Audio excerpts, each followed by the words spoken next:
Welcome, everyone. This is Polly Needles, and you're listening to LOTRO Players News, where we take a look at lasers and LOTRO and hear LOTRO players. And this week we have with us Senswinda Hello.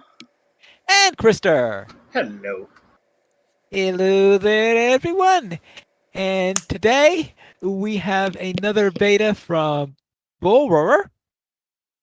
And did anyone have a chance to actually look into it? Not this beta itself, but of course, be very conscientious of the upcoming changes and looking very kind of forward to checking them out once they get off of the order. So, all right. So let's see what kind of items that we have in here, because this week they had finally the first round of testing that involves the new instances in the return to Karn Doom. They had Slanloer, the Poison Gardens, they had available tiers 1 through 3. So you go in there and test how you're going in there. So I take it then, Krister, you didn't have a chance to go into the Poison Gardens. No. But that sounds like someplace I visit. So yeah. It's let's just say the Poison Gardens are well named. See, I've gotten a huge dose of poison and gas from the Black Grave already. So even to think about it being there's more. Is poison kind of the theme lately? Well, we're talking about Karn Doom here. I thought they were just mainly known for their bad plumbing. And the day spa where you die if you dip your big toe in it. Oh my goodness. I can remember so many, adjusting yourself just an inch and then you're dead. Yes, just remember that the Poison Gardens, you got to remember that all that water that from the day spa, I think that's drainage from the Poison Gardens. So, yeah, don't dip your toe into the irrigation lines for the Poison Gardens, because yes, you will find yourself at the beginning of the instance very quickly afterwards.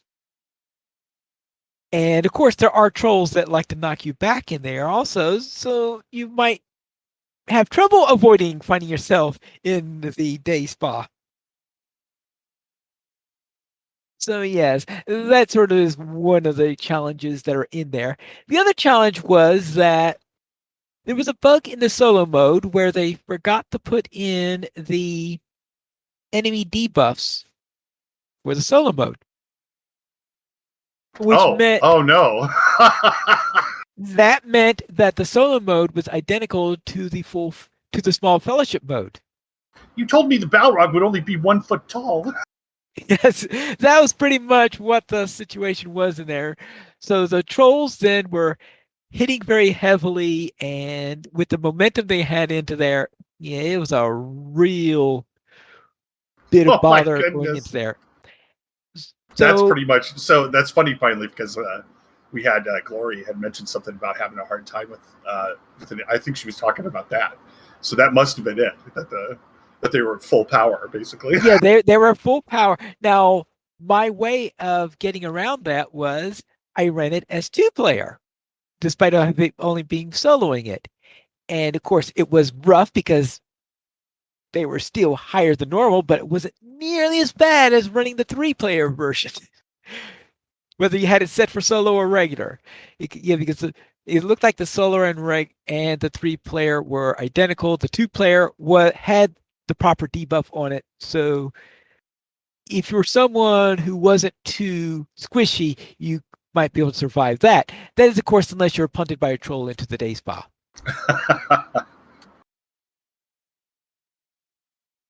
So that's all the testing I was able to get on that particular one. I will presume that they will have some testing for the Vile Apothecary soon. We'll have to see that at some point in the future. So that was the beginning of that particular test. But there are, of course, other matters that were also updated. First off, they did some updates to the Burglar, where the double-edged strike and flashing blades now have frontal AoEs with 5 base targets. And Subtle Stab now restores power even without a critical hit, because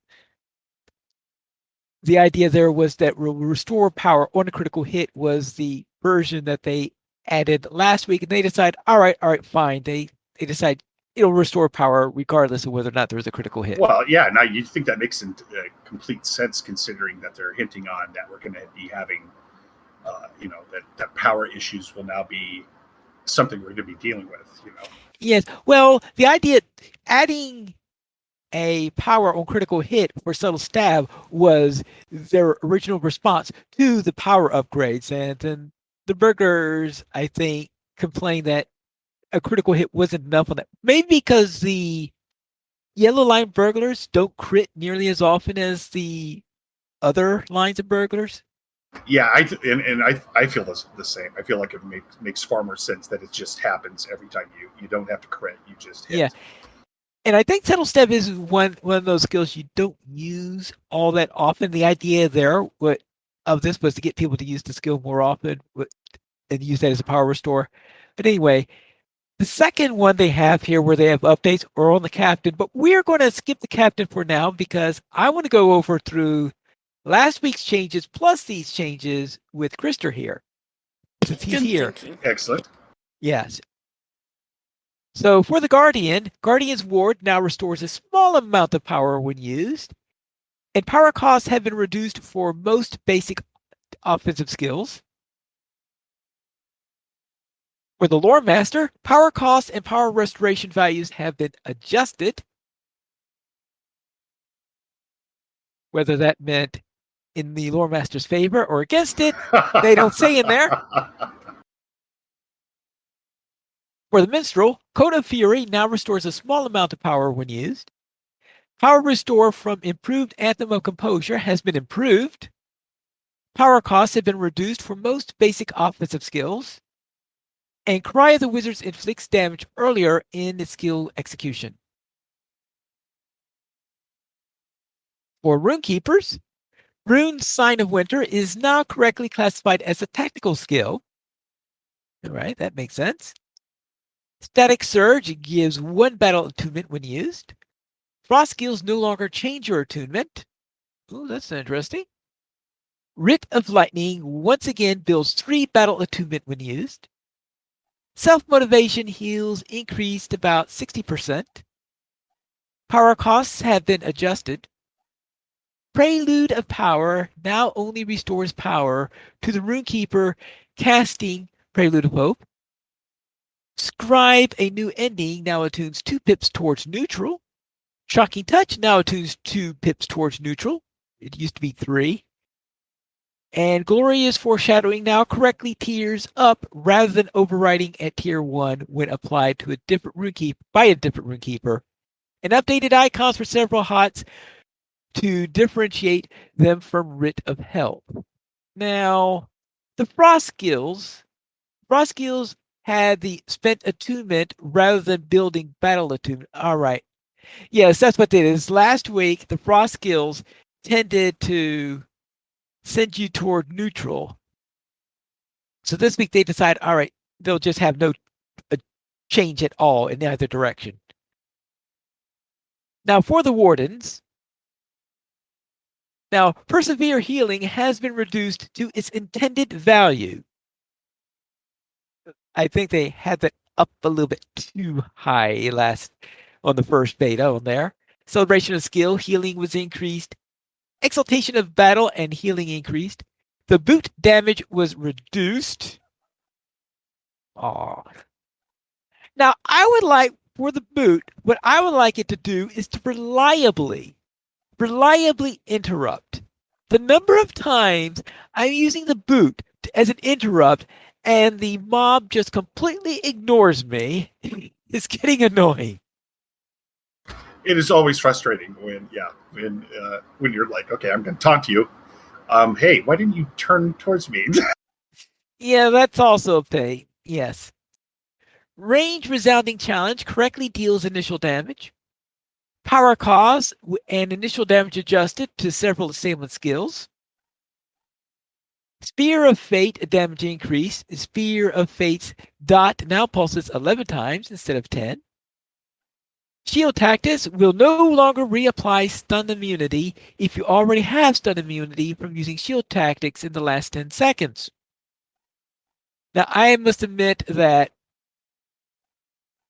I can never understand Shield Tactics or why I would ever use it, because if you needed stun immunity, you probably need it faster than you could possibly apply Shield Tactics.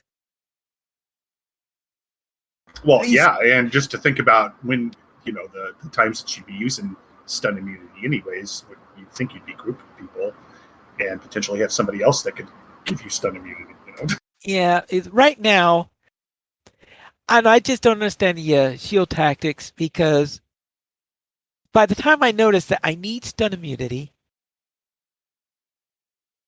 I'll be lucky if I have time to even hit a clicky, much less being able to do an entire gambit. No, switched course, do a new gambit, and then get that up. I'm sorry, I'll be 5 seconds into the stun by the time I finished all that. Power cost lowered for builders and mastery skills, and as far as I can tell, for builders, the power costs have been reduced down to 0. So that pretty much means that at least I can do the builders if I am completely out of power, which is more than we could do under the current build, under the current release. Now, and this is just me never playing them, do they have a reliable power skill, that gives them power? The best power skill that the wardens have is light after darkness, or something like, oh boy, I have forgot the exact name. It's 12131, and it has darkness is the key word in it, light in the darkness or something like that. And yeah, it's a 5 builder gambit. And yes, it's very, very nice to do it. And usually when I'm about down to 1/3, assuming I wasn't drained to death by a leech warden or something like that, I apply this thing and it wonderfully gets me the power that I need. Now, that means that if the builders are 0, then I should be able to get that off pretty quickly without too much trouble, because building it into that gambit should take care of anything on that matter. Now, of course, it means spending time to do those 5 builders. And I don't know how much power you're going to need for masteries, because they say they reduced it. They didn't say they reduced the masteries down to 0. So I would presume that's why they worded it the way they did, is because the masteries are a non-zero value, even though they were lowered. Well, that's I guess what I like about that. I think it's that your skill, no matter that you are completely out of power, you always have the skill to generate power. So yeah, I think that's one of the reasons for doing it the way that they did, is so that you always have some ability to get it back. And also, there are a number of times when I'm playing the Warden where I'm worried about interrupts. And because I'm worried about doing interrupts, I might be doing builders for a time so I could have this interrupt primed. And as a result of that, I'm used to very often switching into, let's just do builder mode. Now, it doesn't do nearly as much damage, but it's something that I'm used to doing already under certain circumstances. So therefore, if I'm forced to do it because of lack of power, it's not going to bug me all that much, as opposed to what happens now where I just can't do anything. Exactly, yeah. Yeah, that's what the captain feels like when the power goes away. You flip a switch and they just turn off. Yes, they just turn off, yes. Gambit chains now tier up regardless of gambit type or order. Except for potency gambits, any gambit will contribute to a gambit chain. And now they also say the gambit chains will now require 4 gambits in order to, because last week they were requiring 3, this week they're requiring 4, and that's because it is 10 times more flexible. So I think it's reasonable for them to require 4 instead of 3 within the chain. But that means then that every 4 gambits, you are notching up your advanced technique so that you'll be able to do some ultra powerful attack that consumes those advanced techniques. And when a full stack of advanced techniques is spent, this must be during a boss fight because I can't see any other time where you're going to have this happen, you will receive a short defensive buff and adjusted some skill bonuses from cashing out advanced technique. Now, I still need to learn how to use advanced techniques better, but of course, that'll probably come around after 3 years after the release to live. And that's it on the Warden side and for classes, except for Captain, which we will get to in a moment. Now, they talked about delvings, where they've been doing all sorts of tweaks to the delvings so that the delvings don't get to be, I guess, overly troublesome. Now that they're going to be happening in small fellowships due to the school and the library. So they're making the adjustments that they need to in order to get them to be working operating. So they had all sorts of items in here. See, cracked gems can be discarded. I guess that means so you don't fill up your inventory with all these cracked gems if you don't need them. Upon successful completion of a delving, you'll be awarded with the gem for that tier of delving. All right. And on delving tiers 3, 6, and 9, you'll be awarded with the gem for that tier of delving and the tier above. So you'll get 2 gems on 3, 6, and 9. And delving gem barter profiles have been updated to remove the cracked or whole gem for whole gem conversion. It feels like a big upgrade from a numbered die. Yes, and there is now a weekly wrapper quest for delvings that awards Virtue XP and delving writs for completing 10 delvings of tier 6 or above. This quest is obtained from Belgen, the mission giver in Androth in Gerwin's convoy. It's about as out of the way a place as you could possibly think of. Why couldn't they put it in Herne? I mean, at a place where at least it's possible to get a port to, because there is no port to Gerwin's convoy. No pain, no gain. And I guess so. I guess they mean that if you really want this thing, you're going to have to work for it.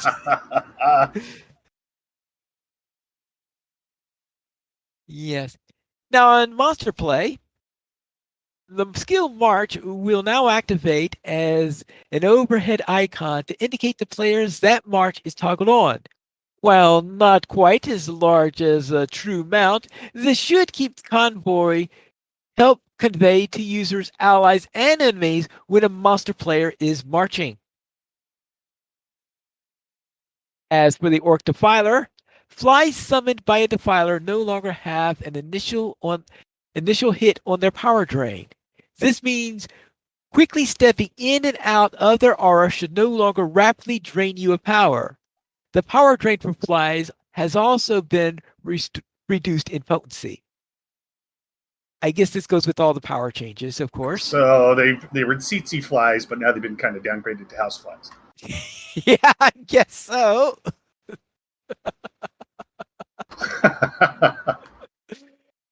Yes, that is so appropriate. Yes. Curse of Deadly Sorrows now has a significantly reduced fate debuff. So it's less Deadly Sorrows now? Yeah, I guess so. As for the Weaver, Toxin Power Drain has been reduced in potency, and Tainted Kiss, Lethal Kiss, Poison Spray, Feast, Shelob's Gift, and Drink Deep will all execute slightly faster now. For the Warg, the Rapid Bite debuff has been reduced to 10%/25% powered Goss. And the Uruk War Leader, the ICPR debuff from Banner of Terror has been greatly reduced.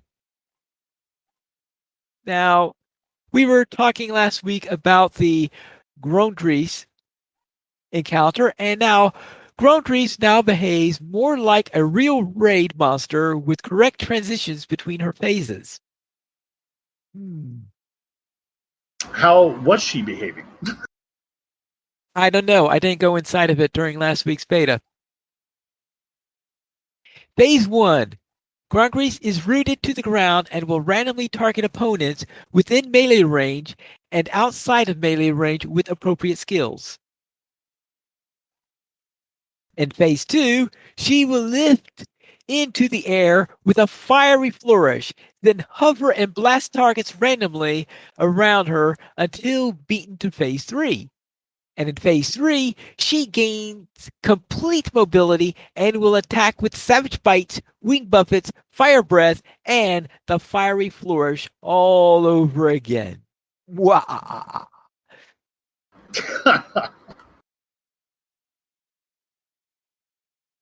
And for quests and instances, Orcs and Hootbold instances no longer drop obsolete components for legendary items. Okay. And as for general updates, there was an errant invisible wall sprawling on the bridge to Karanos. This has been removed. Pine Leaf, did I ever tell you the time that our kin was in Rivendell, and we were taking the slow horse to the troll shots, and as we're winding up the trail from Rivendell, there's a tree in the middle of the road, and so it's literally you turn the corner and the tree's in the middle of the road, and you go, "Hey, there's a tree," and then you hit it and you stop, and so all of us hit this tree and stopped. No clue where that came from. Never have seen it again. But it was hysterical that it stopped the slow mounts, the stable mounts. So it was just, it was a great unexpected treat. I have a feeling that in the next week, the next patch, they had a update that removed said tree. Yes. The Stout Axe starting armor now have the correct names for heavy and light armor sets. The following barter vendors have a few additional housing items available: Bert Bartleby in Enidwythe, Elves of Philigroth Rewards Quartermaster, and the White Company Quartermaster, and the Reclaimers of the Mountain Hold Quartermaster. And any level 140 characters with Ill Omens Essences bounties from the deed Skirmish Assault 3 Omens Tier 3 can use their items to recover level 140 Lively Essence Box. Remember, this is in beta. Now, that particular item is going to be released not for update 35, but for update 34.3. So it could be that one or two of these other things might also be slated for update 34.3. And because the Ill Omens bounty essences, if you are above level 130, I guess, then you should not open your Ill Omens Essence bounty item from Skirmish Assault Ill Omens. Actually, I think in order to get that item, you have to be at level cap anyway. So do not open that box until the March 1st update, when they will be correcting it so that you can get your proper Essence bounty. And that's it for that, except for the captain changes, because I did promise to go back to them so that we could discuss that with Krister to find out his opinions on these. And I have opinions on these. Okay. Changes outline. A note about X-Brother skills. You may notice below that the Shield Brother and Song Brother have switched trait lines. When considering captains in the tanking and healing roles, it didn't make sense to leave tank captains with a suite of skills primarily improving the defenses of an ally, and healing captains with a suite of skills improving the healing of an ally. Going forward, Blue Line captains will have Shield Brother skills, primarily oriented towards helping a tank ally, And Yellow Line captains will have a Song Brother skills primarily oriented towards helping a healer ally. However, the effects from these skills have changed, so don't simply get your Dash Brother effects thrown back to you. Generally, your personal effect will be different and targeted at your current role. Well, I like that change, and it makes sense. Okay. That's when you think about it a little bit, they're absolutely correct.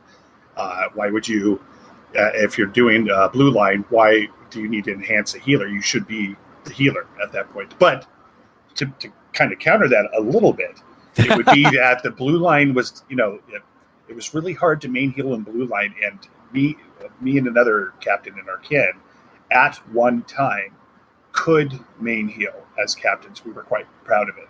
But then things changed, and blue line really didn't. Blue line has hardly been viable as a captain. Usually they either want your DPS ad or they want you as a tank. And so it's going to be interesting to see with the. I guess what I'm saying is with the return of blue line potentially being viable, this change makes a heck of a lot of sense to me. All right. And speaking of blue line, that's the first line we're going to discuss. Yeah, I don't know if I ever told you the story before, but when we were proud of being blue line captains, we were trying to optimize our armor, so we were trying to slot the appropriate stuff in there. And so somebody had mentioned one time that they were like, this captain was amazing healer, and he had some tactical mastery on his armor. And I was like, okay, well, I never really thought about that. So I took my armor and I slotted all tactical mastery, and I walk out of the tavern, and I go to the oh gosh, come on, Chris. I go to the forge, and somebody's standing right there, and I'm looking at stuff, and he sends me a tell, and he goes, "That is the worst armor I've ever seen." And I was like, "Wait a sec, no, it was just an experiment. This isn't my real armor." So I never slotted tactical mastery again. So.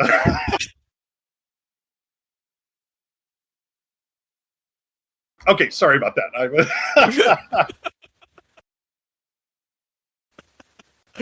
Well, I would guess if it's a blue line only set of armor, I guess it won't be that bad, right? Oh no, that was the most embarrassing thing that ever happened to me in LOTRO.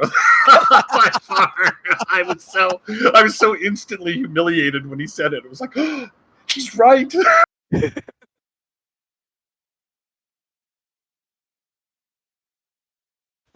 The 10% proc heal from specializing in Hands of Healing has been removed. This heal was inconsequentially small and added an unnecessary RNG element to core healing output. Okay. Well, that's assuming that it's not made up elsewhere in here, I guess. That's what I would be assuming at this point. But. All right. So let's find this. Tactics focus. This heal has changed from an overtime heal to an instant 2% heal. The focus buff is now 5% incoming healing, 3% resistance, and 2% tactical mitigation. Oh, cool. Okay. I can see, and that's really cool. So there we have our spot heal. And so I almost feel that's what's making up for that 10% go away. Right. And Readied Strike, this trait will no longer cause Valiant Strike to apply to battle ready state. Instead, it doubles the healing potency of Revealing Mark from 2% to 4%. Oh, very cool. Okay. Tactician's Prowess. Tactician's Prowess increases healing critical magnitude by 10% and decreases the cooldown of defensive strike by 5 seconds. And Song Brothers Call, this trait has been replaced with Reform the Lines trait. The Song Brothers Call skill has been removed. Oh, okay, interesting. I guess I'll have to see what that looks like. Yeah, well, you got to remember is that a blue line captain will no longer have Song Brother. Yeah, that's right. Blessings of the Song. This trait is essentially unchanged, but note that you will no longer gain the same benefits given to your brother. To Arms will improve your outgoing healing, and Inspire will restore a small amount of your power over time. Oh, okay. So, ah, okay. So that's kind of an interesting change because that was one of the nice things that you could do with that skill was the power regen. Um, so okay, so again, once again, that's an interesting change. I'm liking what they've done so far. Frankly, it's All right. these seem to be sensible changes, and of course, bringing a spot heal into play was what was the kind of handicap for captains to become, to step into that full healing role. So it'd be interesting to see how that plays out. All right. Inspiring presence to is now gift of spirit.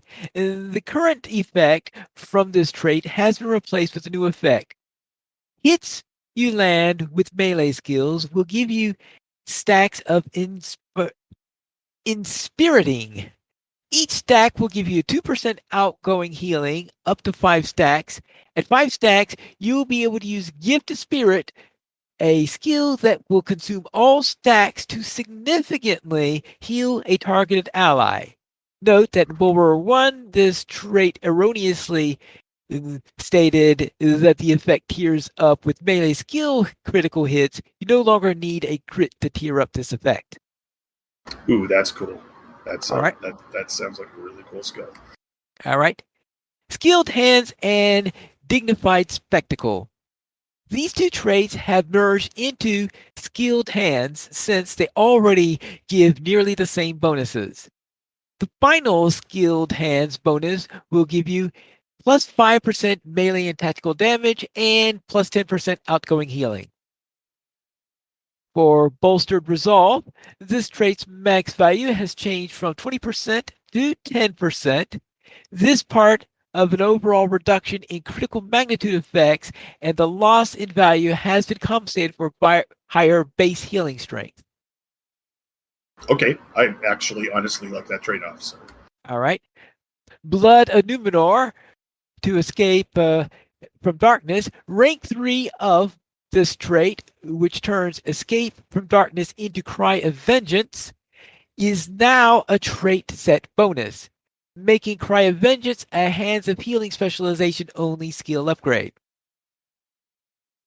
Ouch.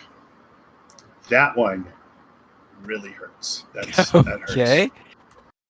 Well, if you were a raid captain, you're going to trait the maximum res, no matter what line you're in. So um, having having that change, restricting it to blue line, that's going to be that's an interesting one. Yeah, because I think that might be a big change in the dynamics of raids too. Because Oh, so that trait has been important to non-blue captains then in the oh, past. without a doubt, I mean, yeah, when you can bring back two party members at full health, that's a powerful tool in the raid. Ah, But that the whole thing was that not every captain did it, but captains that were raiding would trait that regardless. You would always have your max res because that's always going to come in handy. So to have that, I mean, I can admit to that I can honestly see the change and understand why they would do that because that is a powerful skill. So, but unfortunately, that really stinks because because red line, yellow line, the ability to bring up two people was in many circumstances vital. And then of course bringing the captain along in a 3-man. You are effectively a reset if your other two party members die. right. Yeah, Revealing so mark. Oh, that's the painful one. Sorry. okay, that's a painful one. All right. Revealing mark. This trait is unchanged, but the revealing mark heal has been reduced from 4% to 2%. The 4% heal is only be attainable with the ready strike trait bonus. Oh, we should have known they were going to get us somewhere. I just thought that bonus was awesome, but now we have to earn it. What?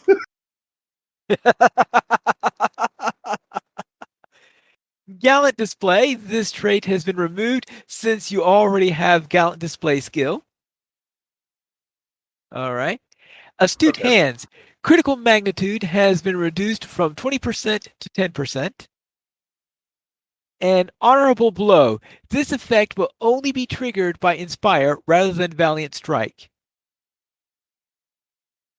And Fellowship of the Song and Fellowship of the Shield, the Fellowship-wide effect from 2 arms has been traded to maximum will be traded to maximum potency, minus 5% incoming healing, and plus 2% damage.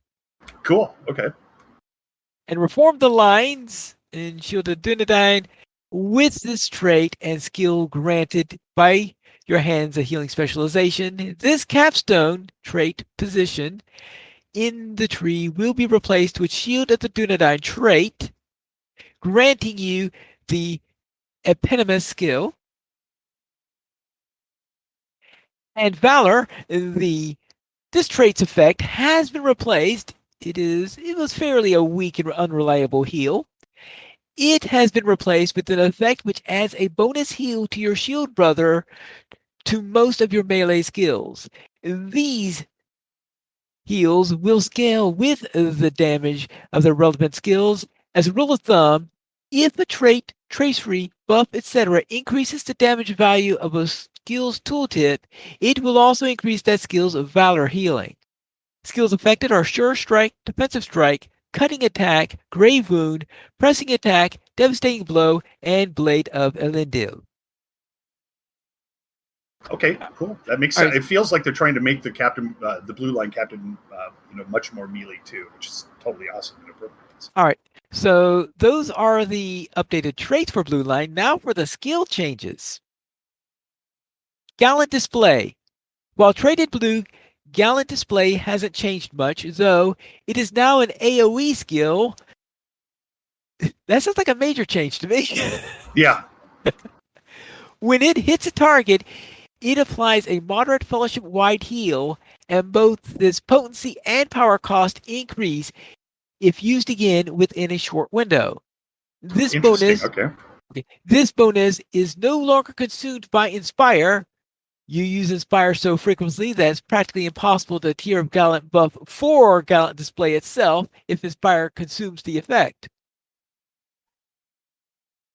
And Valiant Strike. Valiant Strike no longer acts as both a finisher and a battle-ready opener. It only acts as a finisher, allowing you to better hold on to it at times so that you can move more optimally. So you can more optimally use it for healing rather than primarily to keep your battle state cycle moving.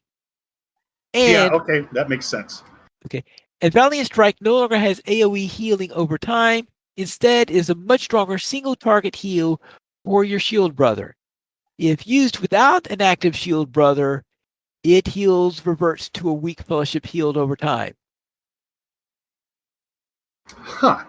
So in other words, it acts the old way if you don't have a shield brother, but it acts if you have a shield brother, it focuses on your shield brother. Yeah, that's curious too, because now, of course, because when you're doing your brother skill, that's you have a melee skill as well. And I wonder. Well, I'm sure they must have changed it, but yeah, that's interesting. It's almost because then it's the question is a captain like a main healer, or are they like an off healer that just can specialize in keeping the tank alive? That's kind of interesting to think about that. So, well, okay, I'm that's still pretty cool. Well, I guess then it's I guess it depends on the instance. Then, if you've got I always thought of the main healer as one that concentrated on the tank. Well, that would be the question. The question is the fit of this is kind of interesting to think of in a raid. Is what because if that single target is much more of a powerful heal, then you might maybe if you actually have an off healer captain healer that they can specialize and just keep the tank alive while the other healer keeps everybody else alive. Or in most situations you're dealing with two tanks doing stuff in raids anyway. So maybe you can have a captain keeping one alive and then the main healer keeping the other one. All right. But once again, another instant heal too. So that's pretty cool. All right. Then standard of honor. The frequency and potency of healing has been increased. The duration of the banner has been reduced to 15 seconds. I like the fact I'm perfectly fine with cooldown being reduced, but that if it's given a bonus to healing, that's even better. That's awesome. All right. Reform the Lines. In addition to its prior effects, Reform the Lines will now make your entire fellowship act as if they are your shield brother for 10 seconds, allowing them to briefly benefit from your shield brother targeted skill and effects. Rock on. Well, then that answers that question. If you can do that, if you could hit that and do that single target heal, that's awesome. That sounds really cool. Shield of the Dunedain. This skill has switched from a yellow capstone to a blue capstone, but is otherwise unchanged. And Defensive Strike. Defensive Strike is making a return as a second skill, which puts you into battle-ready state. On the blue spec, it has a 10-second cooldown and requires you to be in melee range, so it will be functionally very similar to how Valiant Strike works right now for battle-ready maintenance. And Song Brothers Call, this skill has been removed. Note that the Leader of Men tree has a new skill called Song Brothers Call, which is entirely unrelated to the removed skill.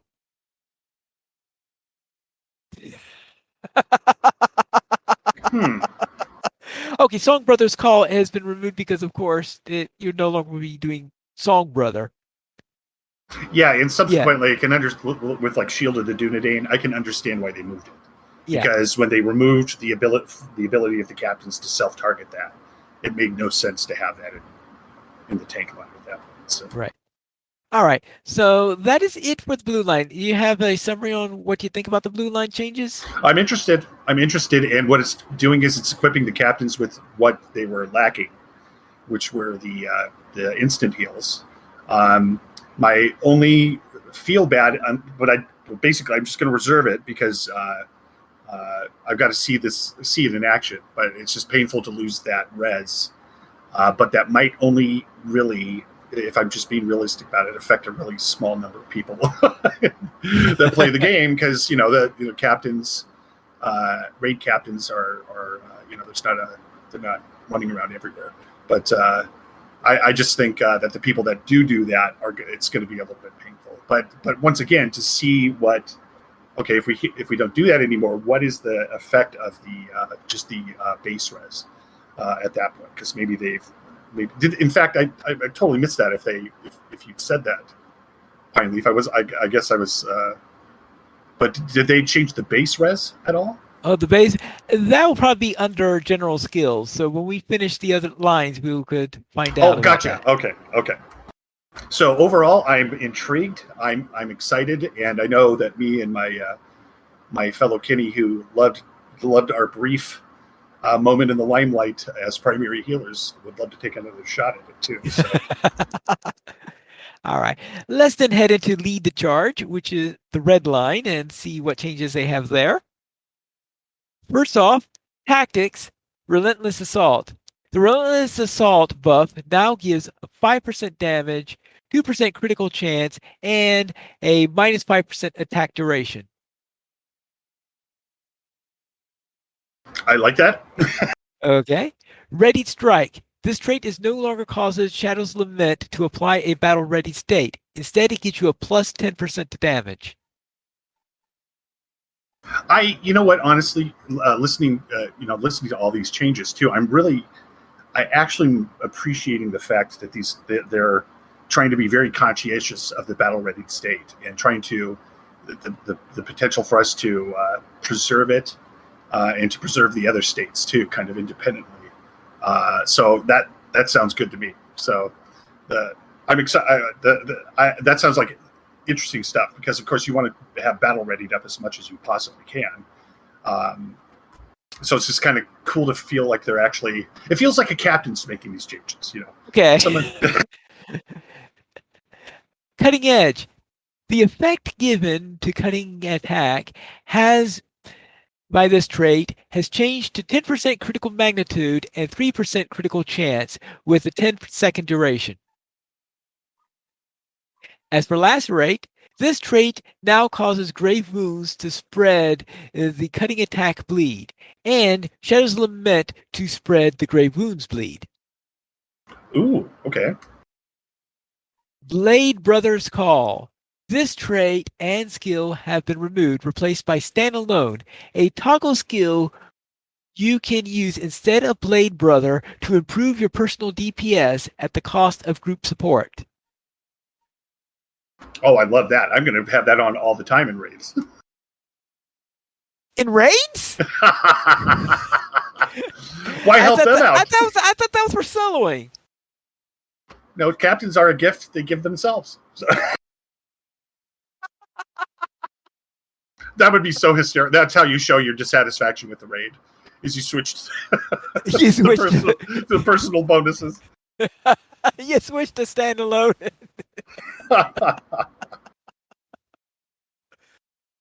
Well, honestly, that's a very intriguing change because, of course, the biggest complaint, oftentimes in raids it was hysterical when we'd have people just panicking. It's like, oh my, damage reflect. And it's like, I'm a captain. I don't have to worry about anything. So you just keep plugging away. Oh, because you did so little damage? Yeah, exactly. Yeah, even in redline, you just did nothing, so. Yeah, great for when you're running Dananglore in a raid, that's for sure. And let's see.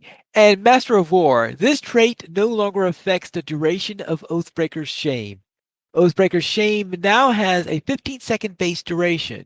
When you land critical hits with Inspire, not Shadow's Lament, you and your Blade Brother both receive a plus 50% critical chance for 5 seconds. The effect granted by Standard of War have been renamed to reduce confusion between the components of this trait. Boy, that sounds really cool. All right. Hardened Heart. The potency of this trait has been halved from a maximum of 30% to 15%. I'm sure that's not a fun one for you. No. Arterial Strikes. This trait has gained a rank, making its maximum critical chance 5%, while the critical magnitude given by max rank is now 10%. Okay. And Heightened Allies. This trait improves Herald Archer damage as well as reduces their incoming damage. It also now has a maximum rank of 3. Oh. I'm sorry. That's something I'll have to check out. I don't usually treat that. So. Okay. And Impactful Blows. The maximum effect from this trait has increased from 6% to 10%. This trait, during the first Bulwer builds, though, it wasn't working properly, so maybe they fixed that since then. Vital Stroke. The critical magnitude from this trait has been reduced from 50% to 15%. And Fellowship of the Sword. The fellowship-wide effect from 2 arms is now traded to maximum potency, plus 5% damage and plus 2% outgoing healing. And now for the skills. Gallant Display. When traded red, Gallant Display deals AoE damage and has no healing component. Subsequent uses increases its damage and power cost considerably. Inspire. This skill now gives you and your Blade Brother a damage buff and a power restore. Blade Brother's Call. This skill has been removed. Standard of War. The duration of the banner has been reduced to 15 seconds. Standalone. This toggle skill disables Blade Brother and transforms a selection of your ally-oriented skills into variants that provide you a direct personal benefit. That's, of course, we talked about earlier. And relating to Standalone, Standalone Inspire. Self-Destruction is a melee attack that gives you a plus 20% damage and minus 5% incoming damage for 18 seconds. By using the skill more or less off cooldown, you can maintain this buff for 100% of the time you're in combat while standing alone. All right. Standalone version of Two Arms is Masterful Strike, and this is a strong melee attack that gives you a 30% damage buff. And standalone Words of Courage becomes Courageous Heart. This skill gives you plus 20% mitigations for 10 seconds with a 50-second cooldown. And standalone Escape from Darkness is Cry of Fury, and this skill deals AoE damage, applies an outgoing damage debuff to enemies hit, and gives you a strong self-heal over time. Interesting. Okay, I like that. All right, so that's redlined. So anything you have to say on the overall changes running the red line? Well, I just want you to, I don't know if you're grasping how serious this is. So now we're going to have a bunch of crazy captains that want to heal. And then we're going to have an even more, I think we're going to have a much larger contingent of captains that are going to carve their way across Middle Earth now in Redline. So I feel like there's going to be this massive explosion of captain-related incidents of violence across the entire planet. You know, mine might come down from that tower in Rohan. And kill everyone. Just maybe. It was a lot of work to get up there, so I'm not entirely sure, but maybe. Well, now I think what's hysterical too is that now that we have to be conscientious of damage shields and getting returned, return damage to us now. We have to actually be careful. I could just swing my sword and scream like an idiot, but now I have to think.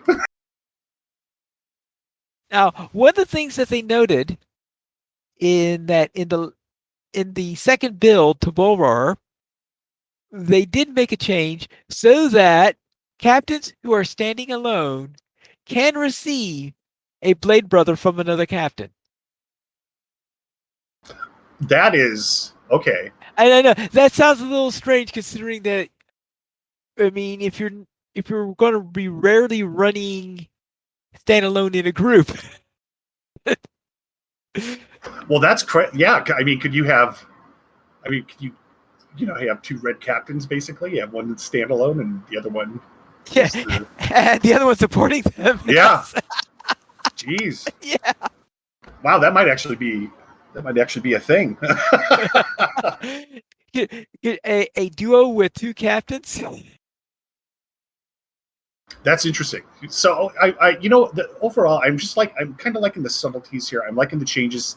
I'm liking the fact that they've thought a lot about separating things out and making, because, so as much as it hurts me to lose that res in yellow and red line, it makes sense. It ultimately makes sense that you'd have you're in blue line to trade that. It really does. I don't want it to make sense. So that's the only sticking part. I'm looking forward to these changes. I think that's really interesting. I'm really thinking bringing Red Solo into focus too. You might get a lot of captains interested in trying that out and coming back. Interested in being in a place other than a certain tower in Rohan. Yes. No, we found your problem, Sans. Your weapons were dull. We just sharpened them. Oh. Perfect. Oh, okay. My weapons are probably old allies, actually. I might have to actually go get them. Yeah, if you haven't left that tower in a long time.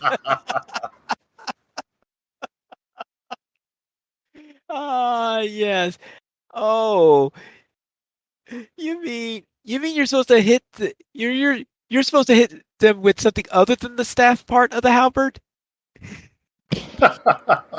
That's news to me, but I guess my hands will probably feel better if I do that.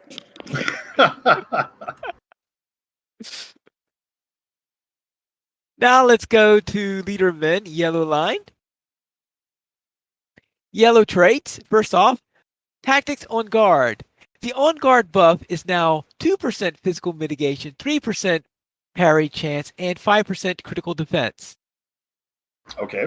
And defensive strikes slash defensive blade. This trait has been renamed to avoid confusion with the skill and will cause defensive strikes to give you an incoming damage reduction buff for 18 seconds.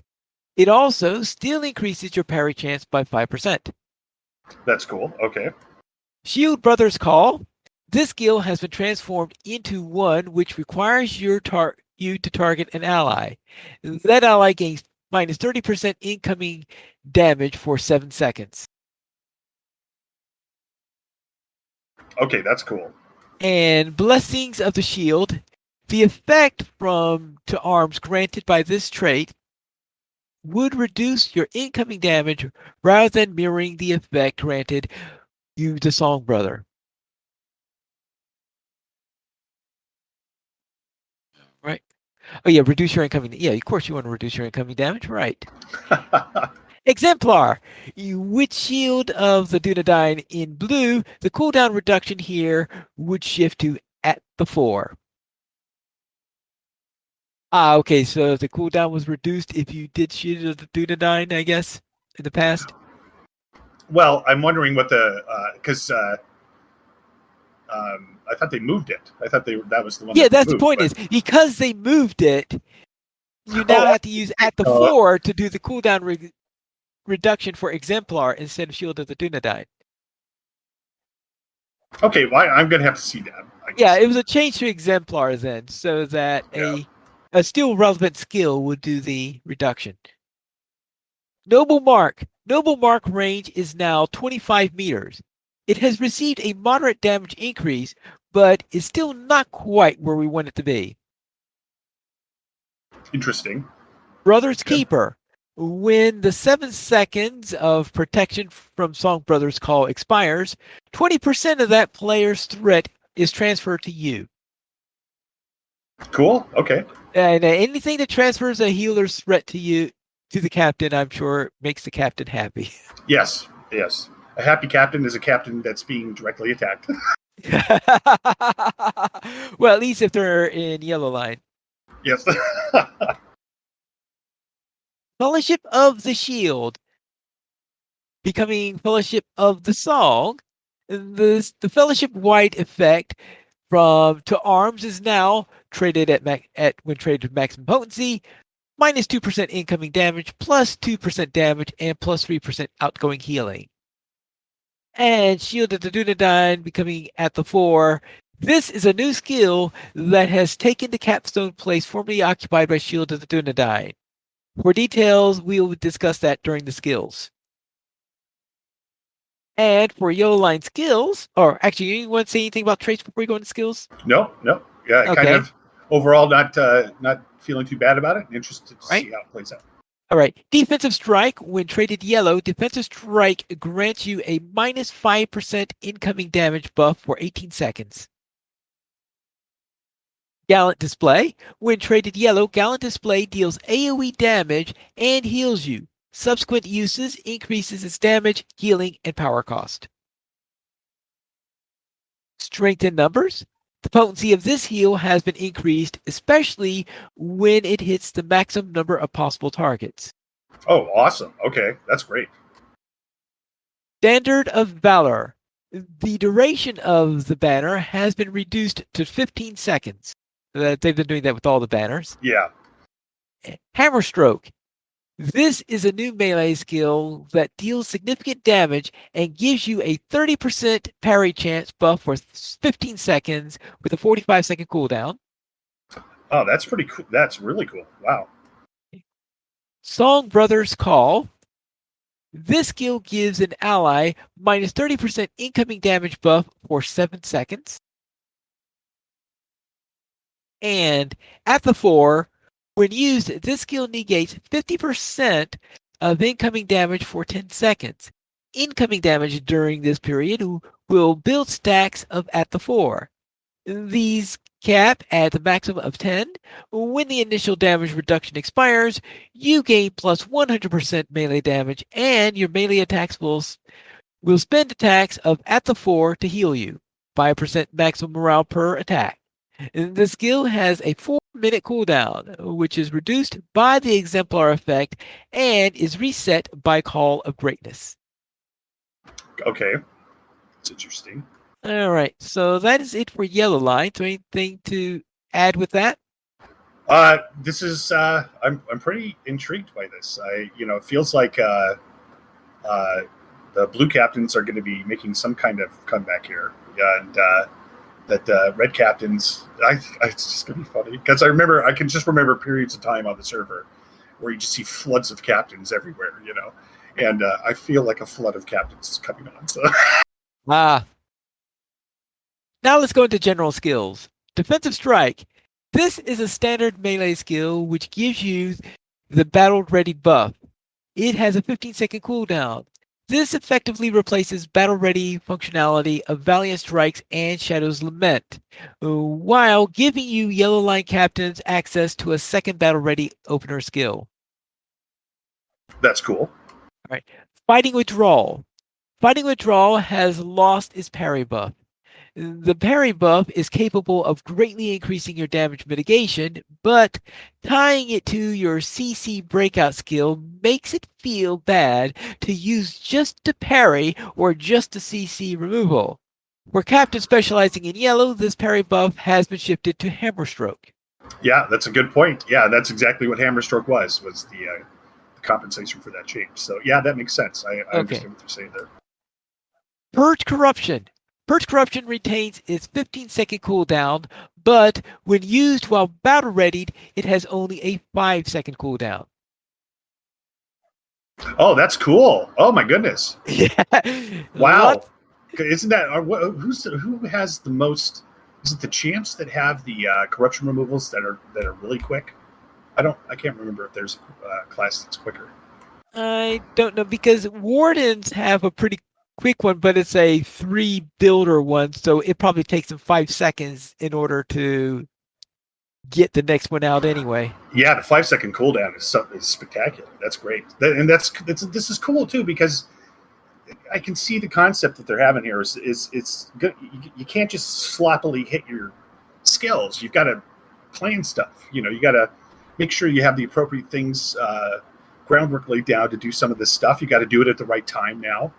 So I kind of like these changes because, of course, part of being doing the rating and everything is you really want to get good at your class, and so that is right. Precision and timing and everything. So I'm kind of liking this the thought behind all of this. All right. Blade of Elendil. Blade of Elendil no longer removes corruptions and no longer has a forced taunt when you're specialized in the yellow tree. So Purge Corruption, I guess, sort of grab Blade of Elendil. I would say absolutely. In fact, making it the 5-second cooldown is the compensation for losing it on Elendil. But yeah, that was the classic one. You had those two skills, and you had to power up to the Elendil skill, but still you could execute those two really quick. Yeah, in a row. Didn't Blade of Elendil require you to be in battle ready stance to use it? Yes. Yeah. All right. So that means then that you can be. Did Blade of Elendil clear out battle ready stance? Yes. Yeah. Okay. So now you can retain battle ready stance and still have a constant purge corruption if you want. Yeah, I like that quite a bit. Okay. Grave Wound. Grave Wound now has an inherent 15-second block, parry, evade, resistance, penetration. Muster Courage. Awesome. Okay. Muster Courage resistance buff has been reduced. And this skill now only affects members of your fellowship. Huh, okay. Okay, raiding captains might not like that too much. And because right now, who all gets affected? Is it the raid, or was it even people outside that just happen to be walking nearby also affected by it? I think it was like an AoE thing, if I remember correctly. Okay. So But it also might be something, might be a lag thing that they made that change. that's true. That's true. They're always tinkering with the latency, right? They're always tinkering with that. Motivating speech. The effect of motivating speech now lasts 20 seconds. Oh, that's cool. Okay. Time of need. Time of need now costs a percentage of your max morale to use and will restore a significant amount of power to you, in addition to its existing effects. Well, I like that. I like the skill. It's just it's frustrating when it's a percentage cost. So the stronger I am, the worse it is for me. Yeah. All right. And now you want to know what they did to escape from darkness. Yes, here we go. There you go. The induction duration for this skill has been reduced from 4 seconds to 0.8 seconds. And this induction will not set you back by being set back by damage. Uh, wow. Holy moly. Okay. Boy, I'm gonna have to see that. If the cooldown's 0.8 seconds. No. The induction duration. Oh, I'm sorry. The induction. What's the cooldown on it? They did not say anything about changing the cooldown. So that would be the critical thing, because that's great. The induction. I'm sorry about that. I almost got overly stimulated there. I was like, you mean I can res a person every 0.8 seconds? You got to be kidding me! I know my calling now. So, oh my goodness. Okay, yeah. So the cooldown would be, I think, the more interesting part of that. But of course, it's just painful to know that that's just a single res. Yeah. What is the current cooldown on that? I can't recall off the top of my head. So. Yeah. So I'm going to have to guess, since they don't make any mention of it here, that it's unchanged. So also, they did talk about specialization-based variants, and I think that's probably just a summarize of all the stuff that was said before in relation to that. So we're not going to go over those all again. But anyway, those are the changes for the captain that are upcoming. So any final thoughts before we finish up the patch notes? Well, for the first time in quite a while, I'm feeling good about what I've heard, and I'm looking forward to seeing this in game now. So, and of course, you know I think one of the other potential painful things would be that I don't know how many captains operated like I did, but basically, if you're doing the raiding all the time, you're typically doing tanking for some portion of that, and so I've only ever wear my tanking gear, basically, no matter what line I'm in. But now I think maybe I'll have to create a armor and weapons for each line now, as opposed to just wearing the one set. So additional headaches, additional inventory space taken up, and I can't afford. I don't even have 2 inventory spaces. So that's my final thoughts. All right. Then let's head into our sales for this week. Sans, what's on sale? Well, this week you can make your piece of Middle Earth shine. You get 25% off select housing decorations, select housing sets, housing property writs, and select cloaks through February 23rd. And you should definitely double check the cloaks because they are likely available under a different name somewhere else in game for potentially reasonable price. So double check those. Sometimes they're not, but it's always worth double checking. And your weekly coupon is a free tome of tracking with coupon code Tome of Tracking, TOMEOFTRACKING. And all this is good through February 23rd. All right. As for the cloaks, and as she said, double check to see where it is, because if it's something that you could get for skirmish marks only, then and they usually have a different name.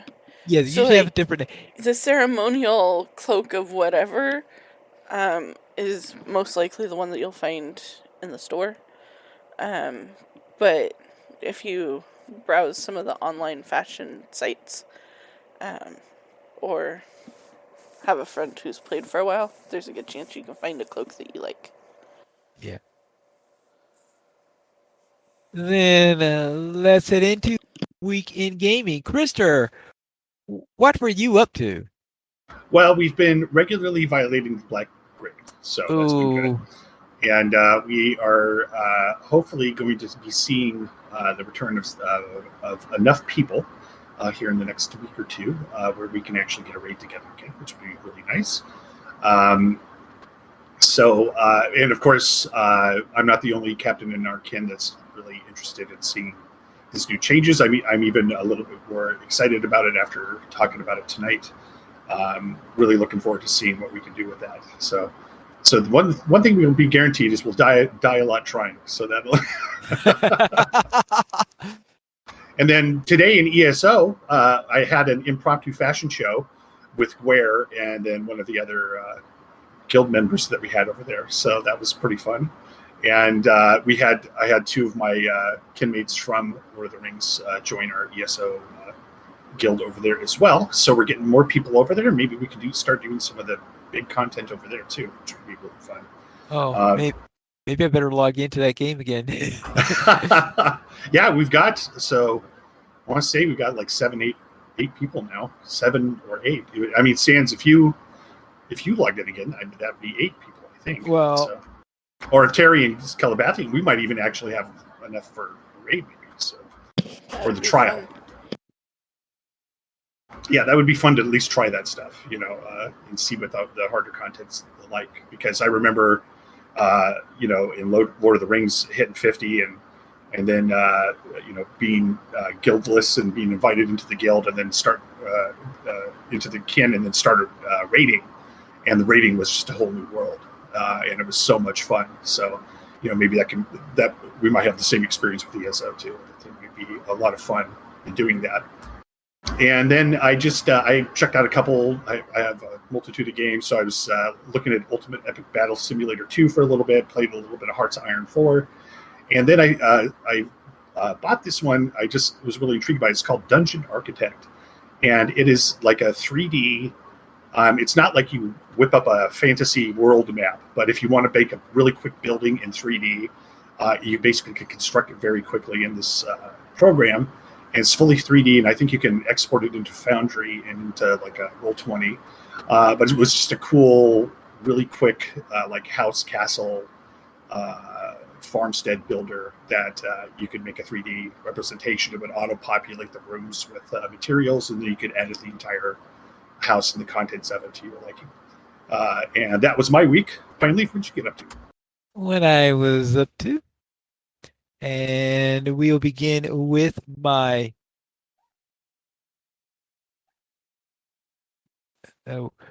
with my lore master. My lower level lore master was questing over in Cardaland. I finished the epic story portion of that, which means now I have the quest that says go around, reach level 32, and continue along your way on there. I have also finished most of the landscape quests. Now I'm on the one that says I need to run the Black Grave. So I just have the Black Grave to do, and then the little bit of epilogue that comes after that. Then I'll be finished with Cardaland and ready to proceed into the next area. And of course, I have to decide where I want to go next after that. But I'm getting close to 32, so I'm probably going to be heading off into the Shroshals. That would be the most logical place, I think, in my mind to go at this point. Now, my Runekeeper, I finished up my questing in Aldburg, so I'm ready to go into the eastern parts of the Eastfold in there and start over on those quests in that area and do whatever those are before returning into there. So maybe next week I could get into that area of it. And then on Friday Night Fights, my high-level lore master completed the rapper quest for the Ill Omens skirmish event, so I don't have to worry about my Lore Master anymore for getting that. So now I have that legendary tracery token that I've converted in there, and I decided that what would be really nice were better induction speed. So I now have the gold level induction speed tracery on me, so I could get my spells off faster. And then that is it for my week in LOTRO this week. So we currently have 13 supporters on Patreon. If you'd like to join this illustrious raid of players and help support LOTRO players, you go to the donations page to support the Players Alliance on Patreon. Your money you use for our podcast hosting, website hosting, and to pay for our live shows. We did not receive any emails this week, but if you'd like to send one, you can send it to podcast@lotrplayers.com. You also follow us at Twitter, the Players Alliance and Players Ally. Oh, yeah. And I'm sorry, all the Patriot, the Twitter stuff has been removed from the show that I'm not supposed to say it anymore. Keep on saying it out of habit. And you are going so well until you look to double was check awesome. and you're like, keep on oh forgetting, wait. it's not there anymore. So I keep. Yes. Players Alliance has two shows. On Wednesdays at 7 p.m. at USC time, we have DDO Players News, and on Saturdays at 8:30 p.m. at USC time, we have LOTRO Players News. You can choose our shows at lotrplayers.com/live. And that's all for tonight. And this is Pilot Needles reminding you to skirmish responsibly.